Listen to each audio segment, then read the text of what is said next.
নমস্কার বন্ধুরা, আমি পূজা।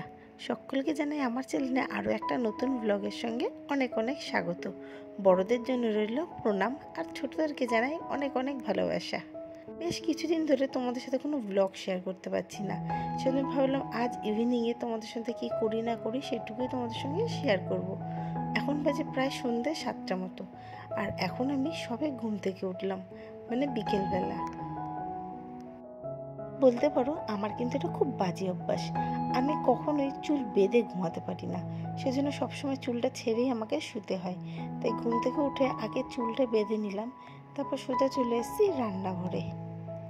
রান্নাঘরে কিছু টুকিটাকি কাজ আছে, সেগুলোই মেটাবো বলে। আর আমি কিন্তু ঘুম থেকে উঠেই বসে বসে বেড টিটা খেয়ে নিয়েছিলাম, কারণ আজকে হাজব্যান্ড বাড়ি নেই, আমি আর চা করিনি। তাই শাশুড়ি মা চা করেছিল, আমাকেও দিয়ে গেছিলো। সেই চাটা খেয়ে কিন্তু আজকে সন্ধ্যাবেলার ঘুমটা আমার ভাঙলো। আমি কিন্তু তোমাদের সঙ্গে এর আগেও শেয়ার করেছিলাম যে আমার কিন্তু এটা সেকেন্ড প্রেগনেন্সি, আর দেখতে দেখতে কিন্তু প্রায় 7 মাসে পড়ে গেল। আগে যেভাবে স্কিন কেয়ার করা হতো, এখন কিন্তু সেভাবে আর স্কিন কেয়ার করা হয় না। তাই ভাবলাম আজ সন্ধ্যাবেলা একটু স্কিন কেয়ার করব, আর সেটাই আমি তোমাদের সঙ্গে ছোট্ট করে শেয়ার করব। প্রেগনেন্সির মধ্যে হয়তো এসব কিছু করতে ভালো লাগে না, কিন্তু যেদিন একটু সময় পাই সেদিন কিন্তু স্কিন কেয়ার করতে আমি কখনোই মিস করি না। বলতে পারো আমি কিন্তু নিজেকে নিজে খুব ভালোবাসি, তাই নিজে স্কিন কেয়ার করতে কিন্তু আমার বেশ ভালো লাগে। কিন্তু মাঝে মধ্যে শরীর ভালো না লাগার জন্য স্কিন কেয়ারটা হয়তো করা হয় না, কিন্তু যেদিন একটু শরীর ভালো লাগে সেদিন কিন্তু আমি স্কিন কেয়ার করতে কখনোই মিস করি না। আর তোমাদের তো বলাই হয়নি, আমার যে স্বাদের ভিডিওটা রয়েছে সেটা অর্ধেকটা এডিটিং হয়েছে আর অর্ধেকটা বাকি রয়েছে। সেটাও এডিটিং করে খুব তাড়াতাড়ি কিন্তু তোমাদের সঙ্গে শেয়ার করব। আর যে সকল বন্ধুরা এখন আমার ভিডিওটা দেখছো তাদেরকে রিকোয়েস্ট করব, প্লিজ বন্ধুরা ভিডিওটা যদি তোমাদের ভালো লেগে থাকে আর চ্যানেলে যদি ফার্স্ট টাইম হয়ে থাকো, অবশ্যই ভিডিওটাতে একটা লাইক করে চ্যানেলটা কিন্তু অবশ্যই সাবস্ক্রাইব করে দিয়ে যেও।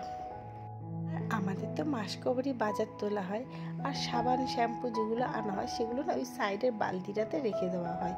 আর সেজন্য কিন্তু আমি ওখানে খুঁজছিলাম যে আর কোনো কফির পাতা আছে নাকি, কারণ ঘরে ছিল একটা মাত্র কফির পাতা। আর অনেকদিন স্কিন কেয়ার করা হয় না, মুখে বেশ ভালো একটা ট্যান পড়েছে, সেজন্যই ভাবলাম আজ একটুখানি বেশি করে কফি দিয়ে ট্যানটাকে রিমুভ করব।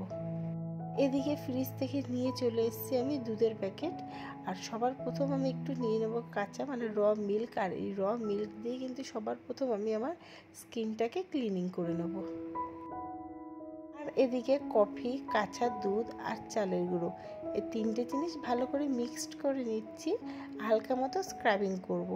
আর তার আগে কিন্তু র মিল্ক দিয়ে আমি কিন্তু আমার ফেসটাকে আগে ক্লিনিং করে নেব, তারপরেই কিন্তু আমি এই ফেস স্ক্রাবটা ইউজ করব। আর এখানে খুবই সামান্য দেখতে পাচ্ছ, কারণ আমি শুধুমাত্র ফেসে অ্যাপ্লাই করব, সেজন্য অল্প করেই কিন্তু আমি তৈরি করেছি। প্রেগনেন্সি চলাকালে কিন্তু স্কিনে অনেক রকম সমস্যা দেখা দিয়ে থাকে, তো আমি আমার স্কিনটাকে মাঝে মধ্যে একটু কেয়ার করার চেষ্টা করি। সেজন্যই বলতে পারো এখনও পর্যন্ত কিন্তু আমার স্কিনটা ঠিকঠাক রয়েছে, স্কিনে কোনো প্রবলেম দেখা দেয়নি। তো এরপরে কি হবে সেটা জানি না, সেটা সময় জানে, কিন্তু যতদূর পারবো যতটুকু পারবো চেষ্টা করবো নিজের স্কিনটাকে একটু বেটার করে রাখার। বর্তমানে আমি কোনো প্রোডাক্ট ইউজ করতে পারছি না, তাই ডার্মাকোর কয়েকটা প্রোডাক্ট আমি কিনে নিয়ে এসেছিলাম, সেটা কিন্তু তোমাদের সঙ্গে শেয়ার করেছিলাম। এখানে সানস্ক্রিন আর ফেস ওয়াশ আর রয়েছে সোপ, তো এই কটা জিনিসই কিন্তু আমি ডার্মাকোর ইউজ করছি, আর যতটুকু পারি হোম রেমেডি ব্যবহার করি। আর আমার স্কিনটা দেখে কিন্তু তোমরা বুঝতেই পারছো যে আমার স্কিনটা কিন্তু কতটা গ্লো করছে। আর সবসময় আমি তোমাদেরকে একটা জিনিসই রেকমেন্ড করবো যে যতটুকু পারবে হোম রেমেডি ব্যবহার করো। একবারে কিন্তু স্কিনটা এতটা গ্লো করবে না, তার জন্য কিন্তু তোমাদেরকে একটু সময় আর ধৈর্য দিতে হবে। আর আমার স্কিনটা যে আজ এতটা গ্লো করছে, আমি কিন্তু বিগত 1 বছর ধরে আমার স্কিন কেয়ারটা করে আসছি হোম রেমেডি দিয়ে, তাতেই কিন্তু আমার স্কিনটা এতটা গ্লো করছে। আর আমি তোমাদের বলবো স্কিনকে ভালো রাখতে গেলে সবসময় হোম রেমেডি ব্যবহার করবে, আর কোনো ফেয়ারনেস ক্রিম বা এটা ওটা ইউজ করবে না। সবসময়ের জন্য দিনের বেলা একটা সানস্ক্রিন ব্যবহার করবে, যে কোনো একটাই সানস্ক্রিন ধরে রাখবে। আজ এই কোম্পানির সানস্ক্রিন, কাল ওই কোম্পানির সানস্ক্রিন, এই জিনিসটা কিন্তু কখনোই ভুলেও করবে না। এতেই দেখবে তোমাদের স্কিনটা আস্তে আস্তে কতটা গ্লো করছে। ভালো করে পুরো ফেসে অ্যাপ্লাই করে আমি এটাকে এখন রেখে দেবো। শুকিয়ে গেলে তারপর হালকা হাতে ভিজিয়ে ম্যাসাজ করে ধুয়ে নেব। এতে কিন্তু আমাদের স্কিনে যত ট্যান থাকবে সমস্ত কিছুই কিন্তু রিমুভ হয়ে যাবে। সবার লাস্টে কিন্তু ময়শ্চারাইজার অ্যাপ্লাই করতে ভুলো না। আমি কিন্তু নিভিয়া সফট ময়শ্চারাইজারটাই অ্যাপ্লাই করেছি, কারণ আমি এই ফেস প্যাকটা রাতে ইউজ করছি। আর দিনের বেলা হলে পরে কিন্তু আমি সানস্ক্রিন অ্যাপ্লাই করতাম। দেখে কিন্তু বুঝতে পারছো আমার স্কিনটা কিন্তু কতটা গ্লো করছে। প্রেগনেন্সির মধ্যেও যে আমার স্কিনটা এতটা ভালো থাকবে কখনোই ভাবতে পারিনি। আজ ভিডিওটা এই অবধি, দেখা হবে নেক্সট ব্লগে। Bye bye.